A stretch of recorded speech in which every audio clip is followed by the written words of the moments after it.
அனைவருக்கும் வணக்கம். வேதிகா ரிப்போர்ட் சூடாக இணைந்திருக்கிறோம். இன்றும் மிக முக்கியமான காணொளியோடு நாங்கள் வந்திருக்கிறோம். எங்களுடைய சேனலுக்கு புதிதாக வருகின்ற உறவுகள் முதலில் சப்ஸ்கிரைப் செய்து கொள்ளுங்கள். நாங்கள் பதிவிடுகின்ற இது போன்ற விடயங்கள் மிகச் சுருக்கமாக காணொளிகளாக உங்களை உடனுக்குடன் வந்து சேரும். இலங்கை அரசியல் பரபரப்பாக நகர்ந்து கொண்டிருக்கின்றன. பல பாதாள உலக தலைவர்கள் வெளிநாடுகளிலும் உள்நாடுகளிலும் கைது செய்யப்பட்டு கொண்டிருக்கிறார்கள். இந்த நிலையிலும் இந்த என்பிபி அரசாங்கம் தற்போது ஆட்சி அமைத்து ஒரு வருடங்களை கடந்து சென்று கொண்டிருக்கின்றன. அதிகளவான துப்பாக்கிச் சூட்டு சம்பவங்கள் இடம்பெற்று கொண்டிருக்கின்றன. தற்போது இந்தோனேஷியா போலீசாரின் உதவியுடன் இலங்கை போலீசார் இந்த பாதாள உலக தலைவர்களை கைது செய்திருந்தார்கள். தடுத்து வைத்து இவர்களிடம் தற்போது மேற்கொள்ளப்பட்டு கொண்டிருக்கும் விசாரணைகளின் போது இவர்கள் பல அதிர்ச்சிகரமான தகவல்களை வெளியிட்டுக் கொண்டிருக்கிறார்கள். இதன் அடிப்படையில் பல்வேறு இடங்களில் சோதனை போலீசாரால் மேற்கொள்ளப்படுகிறது. ரசாயனம், அதாவது ஐஸ் போதைப் பொருள் தயாரிப்பதற்கான ரசாயனங்கள் தற்போது இலங்கையில் மீட்கப்பட்டு கொண்டிருக்கின்றன. ஏற்கனவே சில மாதங்களுக்கு முன்பு நாடாளுமன்ற உறுப்பினர் அர்ச்சுனா ராமநாதன் நாடாளுமன்றத்தில் பரபரப்பு குற்றச்சாட்டு ஒன்றை முன்வைத்திருந்தார். அதாவது இலங்கை துறைமுகத்திற்கு வந்த நூற்றுக்கணக்கான கண்டெய்னர்களில் விடுதலை புலிகளுடைய ஆயுதங்கள் உட்பட போதைப் பொருட்கள் அடங்கி இருந்ததாகவும் இதனை அரசாங்கம் சோதனையின்றி விடுவித்ததாகவும் சர்ச்சை கருத்தை முன்வைத்திருந்தார். தற்போது இந்த ஐஸ் போதைப் பொருள் பயன்படுத்தக்கூடிய ரசாயனம் 2 கண்டெய்னர்களில் மீட்கப்பட்டிருக்கிறது. அர்ச்சுனா ராமநாதன் கூறியது போன்று இலங்கை அரசாங்கம் சோதனையின்றி விடுவிக்கப்பட்ட நூற்றுக்கணக்கான கண்டெய்னர்களில் இந்த 2 கண்டெய்னர்களும் ஒன்றா என்ற கேள்வி எழுந்திருக்கிறது. இவ்வாறு ஐஸ் போதைப் பொருள் தயாரிக்கக்கூடிய ரசாயனங்களை உள்ளடக்கிய 2 கண்டெய்னர்கள் இலங்கை துறைமுகத்திற்கு வருவதாக ஏற்கனவே அமெரிக்காவினுடைய உளவுத்துறை எச்சரிக்கை விடுத்திருக்கிறது. தற்போது இந்த அதிர்ச்சிகரமான செய்தியும் வெளியாகி இருக்கிறது. ஆனாலும் அதிகாரிகள் கோட்டை விட்டிருக்கிறார்கள். இது தொடர்பாகத்தான் மிகச் சுருக்கமாக இந்த காணொளியில் நாங்கள் பார்க்கவிருக்கிறோம். கடந்த ஆண்டு அக்டோபரில் ஐஸ் என்ற போதைப் பொருளை தயாரிக்க பயன்படுத்தப்படும் சுமார் 50,000 கிலோகிராம் ரசாயனங்கள் கொண்ட 2 கொள்கலன்கள் இலங்கை துறைமுகத்திற்கு வருவதாக அமெரிக்க உளவுத்துறை முன்கூட்டியே தகவல் அளித்திருப்பதாக தெரிய வருகிறது. காவல்துறை போதைப் பொருள் தடுப்பு பணியகத்திற்கே இந்த தகவல் அமெரிக்காவினுடைய உளவுத்துறையால் வழங்கப்பட்டதாகவும் செய்திகள் வெளியாகி இருக்கின்றன. ஐஸ் போதைப் பொருள் உற்பத்திக்கு தேவையான ரசாயனங்கள் கொண்ட 2 கொள்கலன்களிலும் அந்த ரசாயனங்களை பாதுகாக்க இன்சுலேட்டிங் என்ற பொருள் நிரப்பப்பட்டிருந்ததாகவும் அதன்போது தெரிவிக்கப்பட்டிருக்கிறது. அதன்படி இன்சுலேட்டிங் என்ற பொருளே புதைக்கப்பட்டுள்ளதாகவும் கொள்கலன்களில் மறைத்து வைக்கப்பட்டிருந்த ரசாயனங்கள் வேறு இடத்திற்கு கடத்தப்பட்டிருக்கலாம் என தற்போது அதிகாரிகள் சந்தேகம் வெளியிட்டிருக்கிறார்கள். இந்நிலையில் போதைப் பொருள் ரசாயனங்கள் கொண்ட 2 கொள்கலன்கள் துறைமுகத்தில் இருந்து விடுவிக்கப்பட்ட விதம் குறித்து கடுமையான குழப்பம் உருவாகி இருப்பதாகவும் விசாரணை குழுக்கள் தெரிவித்து வருகின்றன. ஆனால் இந்த 2 கொள்கலன்களும் கடந்த ஜனவரி மாதம் வெளிவிடப்பட்டதாக கூறப்படுகிறது. அந்த நேரத்தில் நாட்டில் கடுமையான கொள்கலன் நெரிசல் இருந்தது.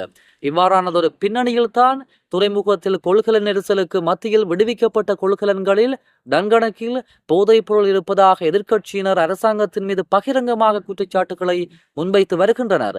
எவ்வாறாயினும் சர்ச்சையை ஏற்படுத்திய சுங்கத்தால் விடுவிக்கப்பட்ட 323 கொள்கலன்களில் இந்த 2 கொள்கலன்களும் உள்ளடங்கவில்லை என்று காவல்துறை அறிவித்திருக்கிறது. மித்தேனிய தலாப பகுதியில் உள்ள ஒரு வீட்டில் புதைக்கப்பட்டிருந்த ஐஸ் என்ற போதைப் பொருளை தயாரிக்க பயன்படுத்தப்படும் ரசாயனங்கள் கண்டுபிடிக்கப்பட்ட சம்பவத்தில் கைது செய்யப்பட்ட பியல் மனம்பேரியை தடுத்து வைத்து விசாரிக்க நீதிமன்றம் அனுமதி வழங்கியிருக்கிறது. நேற்று காலை வலஸ்முல நீதவான் நீதிமன்றத்தில் சந்தேக நபர் முன்னிலைப்படுத்தப்பட்ட நிலையில் இந்த உத்தரவு நீதிமன்றத்தால் பிறப்பிக்கப்பட்டிருக்கிறது. அதன்படி அவரை 7 நாட்கள் தடுத்து வைத்து விசாரிக்க அனுமதி வழங்கப்பட்டிருக்கிறது. ஸ்ரீலங்கா பொதுஜன பெரமுனவின் முன்னாள் பிரதேச சபை உறுப்பினரான பியல் மனம்பேரி நேற்று முன்தினம் கைது செய்யப்பட்டிருந்தார். இந்த மேல் மாகாண வடக்கு குற்றவியல் பிரிவினரால் நேற்று முன்தினம் நடத்தப்பட்ட சோதனை நடவடிக்கையின் போது மித்தேனிய தலாவா பகுதியில் உள்ள ஒரு வீட்டில் புதைக்கப்பட்டிருந்த ஐஸ் என்ற போதைப் பொருளை தயாரிக்க பயன்படுத்தப்படும் சுமார் 50,000 கிலோகிராம் ரசாயனம் கண்டுபிடிக்கப்பட்டிருந்தது. இந்த நிலையில் குறித்த குற்றச்சாட்டுடன் பியல் மனம்பேரிக்கு தொடர்புள்ளது என்ற அடிப்படையில் அவர் கைது செய்யப்பட்டமை குறிப்பிடத்தக்கது. கைது செய்யப்பட்டிருக்கின்ற கெகல் பத்ரே பத்மே உள்ளிட்ட பாதாள உலக குழு தலைவர்கள் வெளிப்படுத்தி இருக்கின்ற பல ரகசியங்களால் ஜனாதிபதி கனவு காண்பவர்கள் கடும் அச்சத்தில் இருப்பதாகவும் வர்த்தக அமைச்சர் வசந்த சமரசிங்க தெரிவித்திருக்கிறார். கொழும்பில் இடம்பெற்ற நிகழ்வு ஒன்றில் கலந்து கொண்டு ஊடகங்களுக்கு கருத்து தெரிவிக்கும் போதுதான் அவர் இவ்வாறு குறிப்பிட்டிருக்கிறார். இந்த ஊழல்வாதிகளுக்கு சட்டத்தினூடாக நடவடிக்கை எடுக்கும் போது எதிர்க்கட்சிகள் அனைத்தும் தற்போது ஒன்றிணைந்திருக்கின்றன. எதிர்க்கட்சிகளின் உறுப்பினர்கள் அனைவரும் நண்பர்கள் என்பதை நாட்டு மக்கள் இதனூடாக விளங்கிக் கொள்ள வேண்டும். இவர்கள் ஆட்சியில் இருந்தால் அவர்களின் நண்பர்களான ஊழல்வாதிகள் அனைவரும் பாதுகாக்கப்படுவார்கள். ஊழல் மோசடியினால் தான் இந்த நாடு வங்குரோத்து நிலை அடைந்தது. ஆகவே இந்த ஊழல்வாதிகளுக்கு எதிராக நடவடிக்கை எடுக்கும் போது அதனை அரசியல் பழிவாங்கல் என்று எவ்வாறு குறிப்பிடுவது? பாதாள குழுக்களின் முன்னிலை தரப்பினரை கைது செய்தவுடன் ஒரு சில அரசியல்வாதிகள் கலக்கமடைந்திருக்கிறார்கள். இதனையும் அரசியல் பழிவாங்கல் என்று எதிர்க்கட்சியினர் குறிப்பிடாமல் இருப்பது ஆச்சரியத்துக்குரியது. போதைப் பொருள் வியாபாரத்துக்கும் அரசியல்வாதிகளுக்கும் இடையில் தொடர்பு இருக்கிறது என்பதை நாட்டு மக்கள் வெகு விரைவில் உறுதியாக அறிந்து கொள்வார்கள். கடந்த அரசாங்கங்களின் அரசு அனுசரணையில் பாதாள குழுக்கள் மற்றும் போதைப் பொருள் வர்த்தகர்கள் பாதுகாக்கப்பட்டிருக்கிறார்கள். இந்த பாதாள குழுக்களின் முன்னிலை தரப்பினர் கைது செய்யப்பட்டு அவர்களினால் வெளிப்படுத்தப்படும் விடயங்களினால் ஜனாதிபதி கனவு காண்பவர்கள் தற்போது அச்சமடைந்திருக்கிறார்கள். இவர்கள்தான் கடந்த காலங்களில் இந்த பாதாள குழுக்களை போஷித்தார்கள். அதன் விளைவையே நாடு இன்று எதிர்கொள்வதாகவும் அமைச்சர் தெரிவித்திருக்கிறார். அதே போன்று கந்தானையில் கண்டெடுக்கப்பட்ட ரசாயன பொருள் வீட்டின் தோட்டத்தில் அலங்கார பாறைகளாக வைக்கப்பட்டிருந்ததாக போலீசார் குறிப்பிட்டிருக்கிறார்கள். மெத்தம்பேட்டமைன் ஐஸ் தயாரிப்பில் பயன்படுத்தப்பட்டதாக சந்தேகிக்கப்படும் அந்த ரசாயன பொருள் அருகிலுள்ள நிலத்தில் அப்புறப்படுத்தப்பட்ட நிலையில் கண்டுபிடிக்கப்பட்டிருக்கிறது. தற்போது காவலில் இருக்கின்ற ஒரு சந்தேக நபரிடம் போலீசார் நடத்திய விசாரணையை தொடர்ந்து கந்தானையில் உள்ள வீடொன்றில் 100 கிலோவுக்கும் அதிகமான ரசாயன பொருட்கள் கண்டுபிடிக்கப்பட்டிருக்கின்றன. கந்தானையில் கண்டுபிடிக்கப்பட்ட ரசாயன பொருட்கள் கடந்த வாரம் மித்தேனியாவில் நடத்தப்பட்ட சோதனையின் போது மீட்கப்பட்டதை போன்றதென்று தெரிவிக்கப்பட்டிருக்கிறது.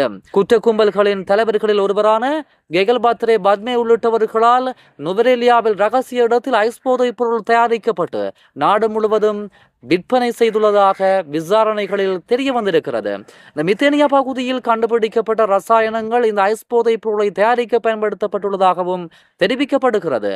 எனினும் பத்மே உள்ளிட்ட குழுவால் இலங்கையில் உற்பத்தி செய்யப்படும் ஐஸ் போதைப் பொருட்கள் வெளிநாடுகளில் இருந்து இறக்குமதி செய்யப்படும் ஐஸ் போதைப் பொருட்களை போன்று தரம் வாய்ந்தவை அல்ல என்பதையும் போலீசார் குறிப்பிடுகின்றனர். பல சந்தர்ப்பங்களில் நாட்டில் ஐஸ் போதைப் பொருட்களை அவர்கள் தயாரித்திருந்தாலும் அவற்றை சரியான தரத்திற்கு கொண்டு வர முடியாத நிலை காணப்பட்டிருக்கிறது.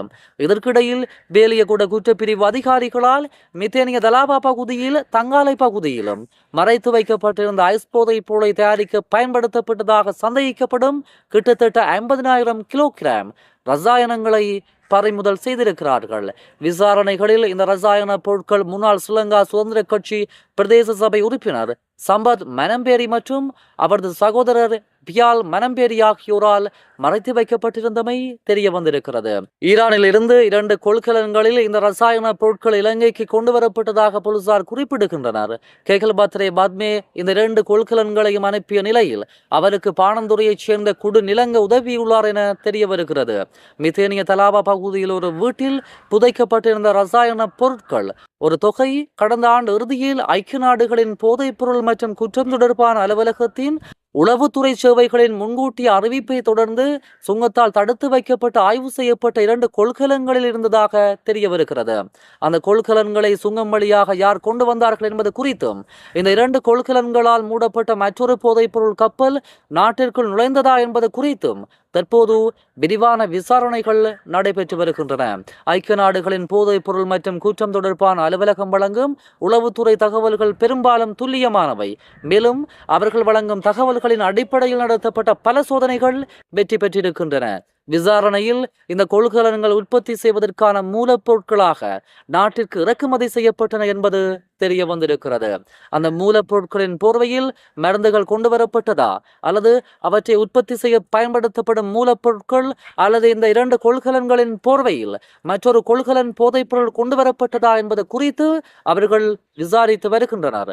அந்த தகவலின்படி ஜனவரி மாதத்தின் கடைசி சில நாட்களில் இந்த கொள்கலன்கள் சுங்கத்தில் இருந்து வெளியேறியதும் தெரிய வந்திருக்கிறது. பொருட்களை கடத்திய நபர்கள் இப்போது அடையாளம் காணப்பட்டிருக்கிறார்கள். மேலும் விசாரணைகள் நடந்து வருவதாக போலீசார் குறிப்பிடுகின்றனர். நாட்டில் முழுமையாக போதைப் பொருள் ஒழிக்கப்பட வேண்டும் என மட்டக்களப்பு மாவட்ட நாடாளுமன்ற உறுப்பினர் ஞானமுத்து சிறிநேசனும் தெரிவித்திருக்கிறார்.